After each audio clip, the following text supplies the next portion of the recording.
Hello दोस्तों, welcome to my channel. आज हम जो है अलाउद्दीन खिलजी के बारे में पढ़ेंगे, पर थोड़ा सा ब्रीफ रिवीजन करते हैं। इससे पहले हमने दिल्ली सल्तनत के सारे शासकों के बारे में पढ़ लिया है। कौन कौन थे वो सुनिएगा। कुतुबुद्दीन ऐबक, जिसने दिल्ली गुलाम वंश की स्थापना की थी। उसके बाद आराम सा पढ़ लिया है हमने। उसके बाद जो है कुतुबुद्दीन ऐबक आराम सा इल्तुतमिश गद्दी पर बैठा था। उसके बाद उसका बेटा रुकनुद्दीन फिरोज शाह, उसके बाद रजिया सुल्तान, उसके बाद बहराम शाह के बाद नासिरुद्दीन महमूद, और नासिरुद्दीन मोहम्मद की मृत्यु के बाद बलबन गद्दी पर बैठा था। बलबन के बाद जो है केकूबाद, और केकूबाद के बाद क्यूमर जो है अंतिम शासक है गुलाम वंश का। इसके बाद आज हम जो है जलालुद्दीन खिलजी के बारे में पढ़ेंगे, जो कि खिलजी वंश का संस्थापक है। तो शुरू करते हैं जलालुद्दीन खिलजी के बारे में। यह जलालुद्दीन खिलजी है, और जब जलालुद्दीन खिलजी ने खिलजी वंश की स्थापना की, तो ये जो खिलजी वंश की स्थापना है इसे खिलजी क्रांति के नाम से भी जाना जाता है। गुलाम वंश के बाद खिलजी वंश की स्थापना हुई थी। जलालुद्दीन खिलजी 1290 से 1296, died 19 July 1296, was the founder and first sultan of the Khilji dynasty that ruled the Delhi Sultanate from 1290 to 1320। Jalaluddin Khilji जो है वो 1290 में गद्दी में बैठता है, और 1296 ईस्वी में उसकी मृत्यु हो जाती है। ये जो है फाउंडर मतलब संस्थापक है खिलजी वंश। दिल्ली सल्तनत में कई वंश आते हैं, जिसमें एक पहले गुलाम वंश हो गया। उसके बाद अब हम खिलजी वंश के बारे में पढ़ रहे हैं। तो खिलजी वंश जो है 1290 से 1320। सेकेंड पॉइंट है, originally named Firoz Jalaluddin started his career as an officer of the Mamluk dynasty and rose to an important position under Sultan Muizuddin Kaiqubad. शुरुआत में जो है ये जलालुद्दीन खिलजी है, इसका वास्तविक नाम जो है फ़िरोज़ है। इसका नाम फ़िरोज़ ही था। इसने अपना करियर जो स्टार्ट किया था वो एक ऑफिसर के रूप में किया था। कि कहाँ पर, तो मामलुक डायनेस्टी मतलब वहीं गुलाम वंश के अंतर्गत, उसको ही मामलुक वंश भी बोलते हैं। तो वहाँ पर एक ऑफिसर था और एक महत्वपूर्ण पोजीशन थी। किसके अंतर्गत, तो मुइजुद्दीन केकूबाद के अंतर्गत। Third point is As a sultan, he repulsed a Mongol invasion and allowed many Mongols to settle in India after their conversion to Islam। इसका मतलब यह है कि जब मतलब ये सुल्तान था जलालुद्दीन खिलजी, जब सुल्तान बना तो जब मंगोल इन्वेजन हुआ, और इसने क्या किया, तो मेनी मंगोल मतलब बहुत ही जो अधिक मंगोल थे उनको जो इंडिया में सेटल हुए थे, मतलब इस्लाम कबूल करने के बाद उनको क्या है इजाज़त देती थी इंडिया में रहने की। ये मंगोल क्या थे, तो खतरनाक थे। मंगोल होते ही खतरनाक है, मतलब दिखते भी अजीब है, और खाना बदोश जनजाति होती है मंगोलों की, जिसमें सबसे ज़्यादा फेमस चंगेज खां। तो मंगोलों को इजाज़त देती तो कैसे दे दी, तो कहा जाता है कि यहाँ बहुत जनरस या फिर काइंड, मतलब जिसका मतलब होता है दयालु राजा था। दयालु राजा जो था ये सिर्फ मुसलमानों के लिए था। हिंदुओं के जो मंदिर इसने भी तुड़वाए थे, और कोई दयालु नहीं था। दयालु मुसलमानों के लिए था, या फिर मतलब जब उम्र हो गई थी इसकी, तो इसलिए इसने जो है काइंडनेस अपना ली थी। तो ये कैसे, तो तुर्क सरदारों को संतुष्ट करने की नीति का अनुपालन किया था इसने। और ये कथन किसका है, तो बन्नी के अनुसार ऐसा है। बन्नी का कथन है कि एक चींटी को भी नुकसान ना पहुंचाने की नीति में विश्वास रखता था। दयालु राजा था, पर मुझे पर्सनली नहीं लगता कि ये दयालु राजा होगा। ऐसा क्यों कि मतलब अगर ये दयालु होता तो केकूबाद के बेटे क्यूमर्स को क्यों मारता और गद्दी क्यों हथियाता। तो मतलब कहा जा सकता है कि कहीं पर दयालु था और कहीं पर। इतिहासकारों ने लिखा है कि यहाँ बहुत दयालु किंग था। तो आगे देखते हैं। Early life, Jalaluddin was a Turk of the Khalaj tribe. His ancestors had migrated from Turkestan to present-day Afghanistan before his ascension to the throne. Jalaluddin was known as Malik Firoz। Jalaluddin Khilji क्या था, तो तुर्की था। और कहाँ से belong करता था, तो खलाज जनजाति, मतलब खलाज नाम की एक जनजाति थी उस समय, वहाँ से वो जो है संबंधित था। उसके जो पूर्वज हैं वो तुर्किस्तान में निवास कर गए थे। अभी जो क्या है वो अफ़गानिस्तान है, अभी उसको अफ़गानिस्तान कहा जाता है। थ्रोन लेने से पहले जलालुद्दीन जो था वो मलिक फ़िरोज़ था, यह लिखा है। He and his brother Shihabuddin, the father of Alauddin Khilji, served the Delhi Sultan Balban. For several years he rose to the position of Sar-e-Jandar, chief of the royal bodyguards, and was later appointed as the governor of the frontier province of Samana. इसका मतलब यहाँ है कि जो जलालुद्दीन खिलजी और उसका brother Shihabuddin, और ये शिहाबुद्दीन जो है अलाउद्दीन खिलजी का पिता भी है। तो अभी जलालुद्दीन खिलजी का भाई है ये, और ये दोनों जो है एक सुल्तान, जो सुल्तान अपन बलबन के बारे में पढ़ चुके हैं, वो सुल्तान बलबन के अंडर में मतलब काम करते हैं। तो इनको कौन सी काम मिला है, सर-ए-जानदार, और वो क्या होता है, तो चीफ ऑफ रॉयल बॉडीगार्ड। और कुछ समय पश्चात जो है उसे गवर्नर बना दिया जाता है समाना का। जलालुद्दीन खिलजी जो है समाना का गवर्नर था। After Balban's death in 1287 Delhi kotwal Malik Umara Fakhruddin enthroned Balban's teenage grandson Muizuddin Kaiqubad with the title Muizuddin. इसका हिंदी में मतलब यह है कि जब बलबन की मृत्यु हुई तो दिल्ली का जो कोतवाल था मलिक उमरा फखरुद्दीन, उसने जो है बलबन के टीनेज ग्रैंडसन मतलब पोता था मोइजुद्दीन केकबाद या केकुबाद, इसका दोनों नाम है, जिसने टाइटल लिया था, मतलब उपाधि दिल्ली थी मोइजुद्दीन की, और फिर गद्दी पर बैठा था, तो ये जो है Moizuddin Kaikubad. Kaikubad summon Jalaluddin from Samana to Delhi, gave him the title Shaista Khan, appointed him as the Arij Mumalik and made him the governor of Baran. Jalaluddin Khilji को जो है आरिज मुमालिक का पद दिया गया था। यहाँ बहुत एफिशिएंट था, मतलब प्रभावशाली था। इसने जो है बलबन के समय मंगोलों का युद्ध होता था उसमें सहायता की थी, अच्छा योगदान दिया था मतलब। When Turkish nobles conspired to murder non-Turkish nobles including Jalaluddin, he outmaneuvered them and ultimately, after murdering both Kekubad and Kumars, occupied the throne. He had his coronation at the unfinished fort of Kilokhari on 1/3 जून 1290।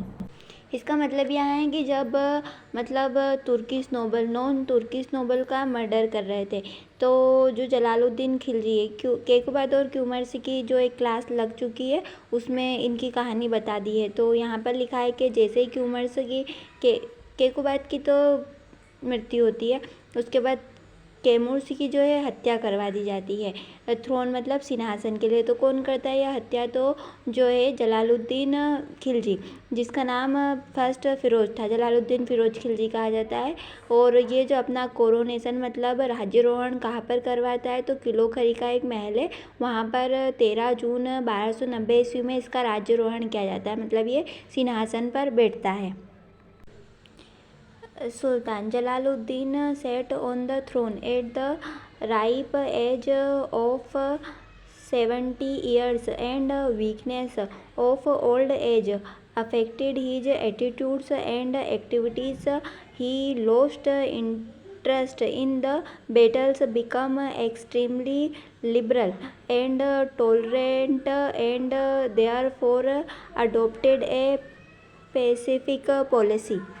इसका यहाँ मतलब है कि जब जलालुद्दीन जो है गद्दी पर बैठा, जब सिंहासन पर बैठा, तो उसकी जो एज थी वो 70 साल का था, मतलब तब जो है इसमें वीकनेस और बूढ़ा हो चला था ये, तो इसके एटीट्यूड में परिवर्तन मतलब व्यवहार में परिवर्तन था।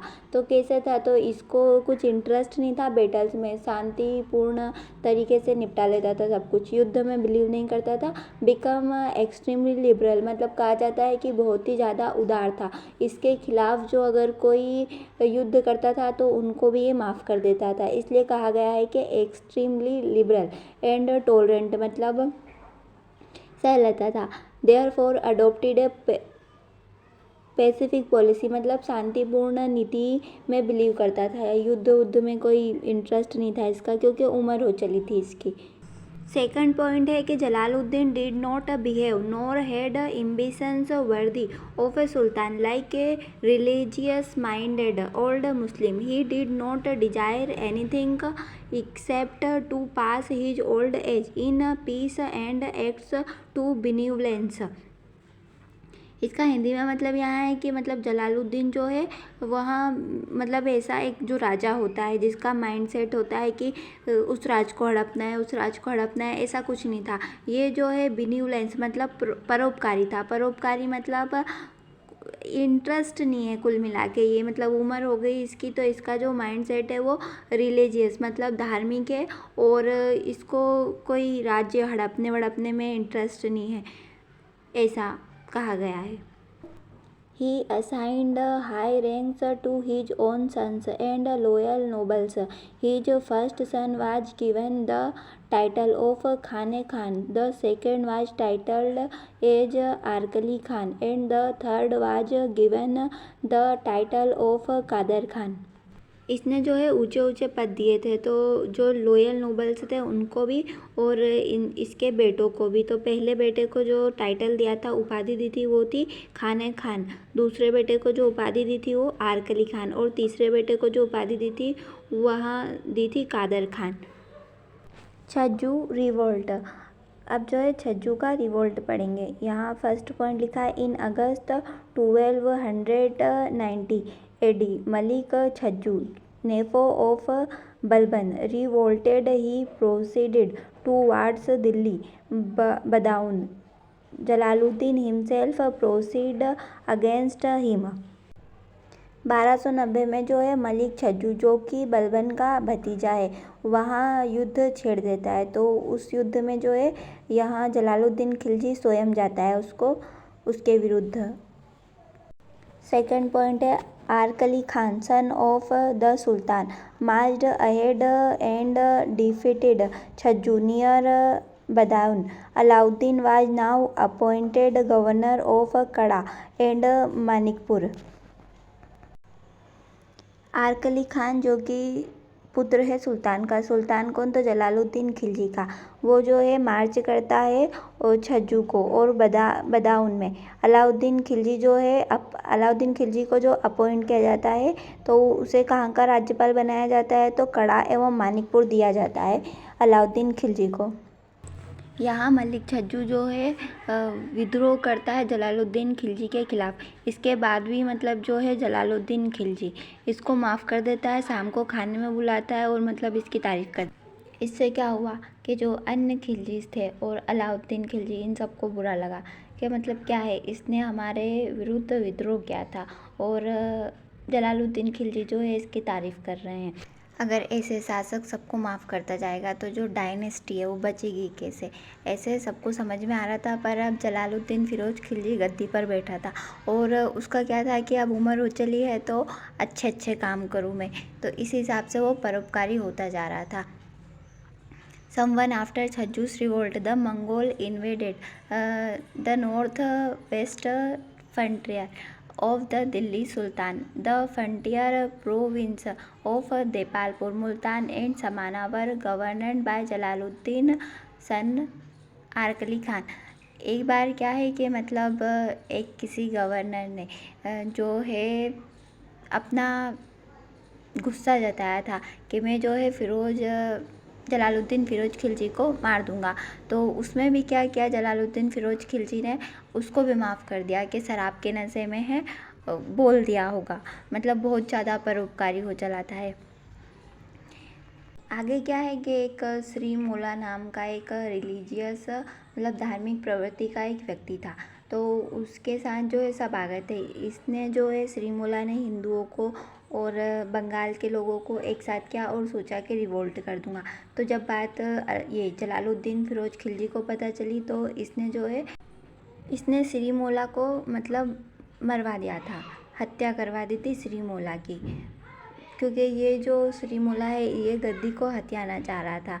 तो इस हिसाब से जो है गद्दी ना जाए हाथों से, इसलिए इसने श्रीमोला को मरवा दिया था। यहाँ एक ही जगह इसने हत्या करवाई है, बाकी ये बहुत ही जनरस मतलब उदार व्यक्ति था। इसका जो रूल था वो बहुत ही परोपकारी था, और इससे जो है इसके आसपास के लोग और खिलजी बाकी के वो सारे परेशान होते थे। मतलब इतनी उदारता किस लिए, शासक है तो आगे भी तो कुछ अपने राज्य या प्रशासन को बढ़ाना है, तो इससे जो है परेशान हुआ करते थे। अब आगे जो है ये some time after Chhajju's revolt Mongol भी आक्रमण किया करते थे। ये जो मंगोल है नॉर्थ वेस्ट फ्रंटियर मतलब वो जो खैबर दर्रा है दिल्ली के पास वाला, वहीं से एंट्री करते थे और आक्रमण किया करते थे। बर्बर ने जो है मंगोलों से भारत की काफ़ी रक्षा की। इसने क्या किया था कि चारों दिशाओं में एक एक किले बनवा दिए थे और पेड़ वेड़ कटवा दिए थे वहाँ के। तो वो जो किले थे वो सुरक्षा कवच माना जाता है। पर जैसे ही बलबन की मृत्यु होती है, अब जो है मंगोलों को मौका मिल गया। अब वो जो है बार बार इन्वेड कर रहे हैं। अब जो है बार बार आक्रमण किए जा रहे हैं, एंट्री लिए जा रहे हैं। तो अब जो है फिरोज शाह खिलजी का मूड खराब हुआ और फिरोज शाह खिलजी ने युद्ध छेड़ दिया, जो गए और मंगोलों को खदेड़ दिया, मतलब बाहर निकाल दिया वहाँ से। मंगोलों का जो मुखिया था उलुग खां, उसको भी जलालुद्दीन फिरोज खिलजी ने जो है माफ़ कर दिया था। इसके साथ जो 4000 मंगोल थे उनको भी मतलब है ना इस्लाम कबूल करने के बाद कहा कि यहीं रहो, हम तुम्हें माफ़ करते हैं। मतलब बहुत ही उदार हो चला था वो जो रिवोल्ट किया था उन्होंने, उसके बावजूद मंगोलों को माफ़ कर दिया इसने। और यहाँ तक कहा कि तुम यहाँ रहो, हम तुम्हारे रहने का खाने का बंदोबस्त करते हैं। और इन मंगोलों को जो है न्यू मुसलमान मतलब नए मुसलमान भी कहा गया। जब भी जलालुद्दीन फिरोज खिलजी किसी को माफ़ करता था तो मतलब बाकी के जो आसपास के लोग हुआ करते थे, जैसे अलाउद्दीन खिलजी और बाकी के खिलजी, वो बेचारे बस यही सोचते रह जाते थे कि क्या कर रहे हैं क्या कर रहे हैं। इसमें जो है जब छज्जू को डिनर दिया था जलालुद्दीन खिलजी ने, तो उस वक्त अलाउद्दीन खिलजी ने कहा भी था कि मतलब इसने रिवोल्ट किया है, क्या कर रहे हो। तो जलालुद्दीन खिलजी उस वक्त कहा था जलालुद्दीन खिलजी ने कि मैं गद्दी के लिए किसी भी मुसलमान का कत्ल नहीं करूँगा। पद्मावती मूवी सबने देखी होगी, उसमें अलाउद्दीन खिलजी कितना खतरनाक बताया गया है। तो अलाउद्दीन खिलजी खतरनाक ही था, तो बर्दाश्त करता जा रहा था कि मतलब जलालुद्दीन फिरोज खिलजी जो कि उसके चाचा भी थे, तो उसने सोचा चलो अभी थोड़े वक्त की बात है, फिर इनकी खबर अपन ही लेंगे। तो इस खबर का मतलब ये है कि इसने जो है फिर मृत्यु करवा दी थी अपने चाचा की और गद्दी पर खुद बैठा था। इसके बाद जो है राजपूत किंगडम भी जो है रिवोल्ट कर रहे हैं, विद्रोह कर रहे हैं। मतलब the Chahamana king Hammir Dev ruled a kingdom centered around Ranthambore located to the southwest of Delhi. इसमें क्या है कि हमीर देव एक बहुत बड़े चौहान किंग थे। यह siege of Mandara, siege of Jhain, siege of Ranthambore, यहाँ क्या हो रहा था कि बार बार खतरा मंडरा रहा था। तो अलाउद्दीन खिलजी ने क्या किया कि रेड करना स्टार्ट कर दिया। Siege of Mandara, siege of Jhain और सीज ऑफ रणथंभौर। तो इसने जो है मंडारा और जीम पर आक्रमण किया, हमला किया और इन किलों को जो है लूटा, यहाँ से खूब धन संपदा लूटी, इन पर हमला किया और यहाँ से खूब धन संपदा लूटी। ये जो सीज ऑफ रणथंभौर मतलब रणथंभौर का जो किला था वहाँ अवैध किला था, मतलब उस पर हमला नहीं किया जा सकता था। तो काफ़ी समय तक ये बाहर रहे और उसके बाद जो है वापस लौट गए जलालुद्दीन खिलजी के मतलब इस किले के लिए मैं 10 मुसलमानों की जान खतरे में नहीं डाल सकता। तो और जब लौटते वक्त इसने मंडारा और जीम के किलों को दोबारा लूटा था। अब जो है पानी सर के ऊपर से जा रहा था, मतलब 10 मुसलमानों के लिए रणथंभौर का किला छोड़ा है। तो अलाउद्दीन खिलजी को यहाँ बात नहीं जमी, इसने फिर जो है नाराज़गी जताई थी। अलाउद्दीन खिलजी ने सोचा अब तो कुछ करना ही पड़ेगा और इसने जो है भेलसा का युद्ध जो है जीत लिया था। उस वक्त इसकी खूब तारीफ हुई थी और जलालुद्दीन खिलजी जो है इस पर बहुत भरोसा करता था, क्योंकि जलालुद्दीन खिलजी इस पर भरोसा करता था क्योंकि यहाँ इसका भतीजा था, मतलब भाई का बेटा था, सिहाबुद्दीन का बेटा था। तो ये जो है इसका भतीजा था, इसलिए इस पर बहुत भरोसा करता था। Alauddin dreamed to become the Sultan of Delhi, and all those nobles who were dissatisfied with the weak policy of Jalaluddin gathered around him. इस अब अलाउद्दीन खिलजी जो है दिल्ली का सुल्तान बनने का सपना देखने लगा, और क्योंकि जो बाकी सारे नोबल्स थे वो सारे भी जलालुद्दीन फिरोज खिलजी से परेशान हो चुके थे। अगला पॉइंट है Jalaluddin was at Gwalior when Alauddin was returning after his successful campaign of Devagiri. He requested sultan to pardon him and visit Manipur personally. Alauddin Khilji जो है देवगिरी पर आक्रमण करता है। तो कैसे आक्रमण करता है, तो 8,000 अच्छे घुड़सवार जो मतलब एकदम क्वालिटी वाले थे उनको लेता है और फिर जो है देवगिरी पर आक्रमण करता था। देवगिरी कहाँ है, तो दक्षिण में स्थित है, मतलब देवगिरी।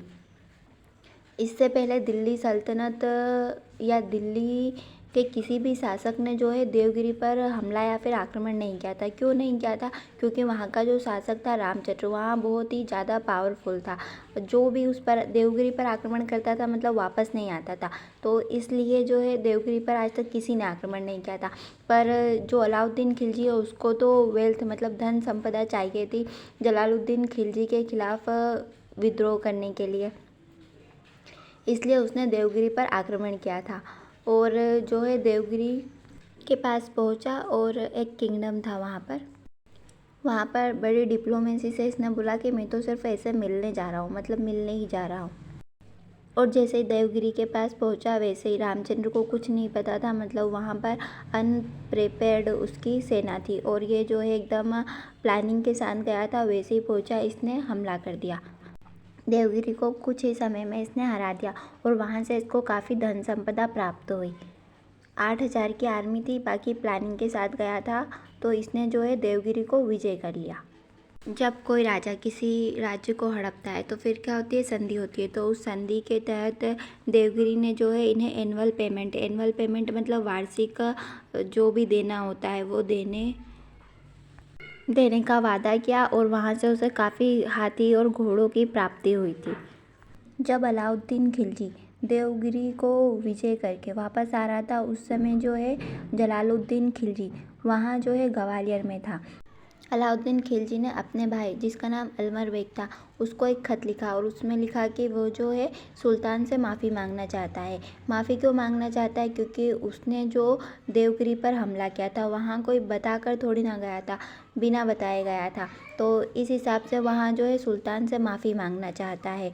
तो ठीक है, जो जलालुद्दीन खिलजी है वहाँ मान जाता है मिलने के लिए, और फिर ये इससे मिलने जाता है। मिलने कौन जाता है, तो मिलने जो है अलाउद्दीन खिलजी जाता है। कहाँ जाता है, तो वो जो है मणिपुर जो है वहाँ पर मिलने जाता है। और देवगिरी से मैंने जो भी धन संपदा लूटी है वहाँ मैं उन्हें दे दूँगा, मैं तो बस माफ़ी मांगना चाहता हूँ। ऐसा नहीं था, अलाउद्दीन खिलजी की साजिश थी। पहले तो जलालुद्दीन खिलजी ने मना किया, पर इसके बावजूद जो अलमर बेग है वह कहता है कि अलाउद्दीन खिलजी आपसे माफ़ी मांगना चाहता है तो आप चले जाइए। तो यहाँ जाता है, सबको पता था कि क्या होने वाला है।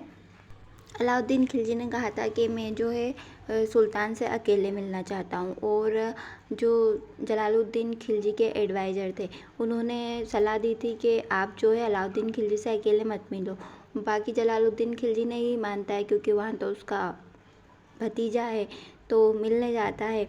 तो आगे जो है कुछ ही गार्डों को लेकर और अलाउद्दीन खिलजी से मिलता है। अलाउद्दीन खिलजी जो है वहाँ उसे धोखे से मार देता है जलालुद्दीन खिलजी को, और जो उसके साथ गए थे उनको भी मतलब मार देता है, और कुछ को नदी में फेंकवा देता है। इस तरह जलालुद्दीन खिलजी की कहानी समाप्त हो जाती है।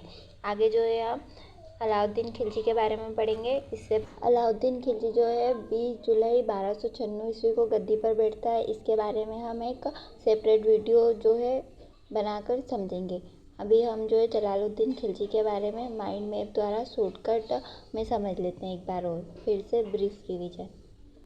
एग्जाम में क्या आ सकता है, जलालुद्दीन खिलजी का शासनकाल 1290 से 1296 इसका जन्म कब हुआ था? तो 14 अक्टूबर में हुआ था। और ये किस जनजाति से संबंधित था? तो खलचा जनजाति से। और इसका वंश कौन सा था? तो खिलजी वंश। इसकी अर्ली लाइफ मतलब प्रारंभिक जीवन जो है एक सैनिक के रूप में था। इसका कोरोनेशन कहाँ पर हुआ था? किलोखरी में हुआ था। मतलब किलोखरी में इसने अपना राज्याभिषेक करवाया था।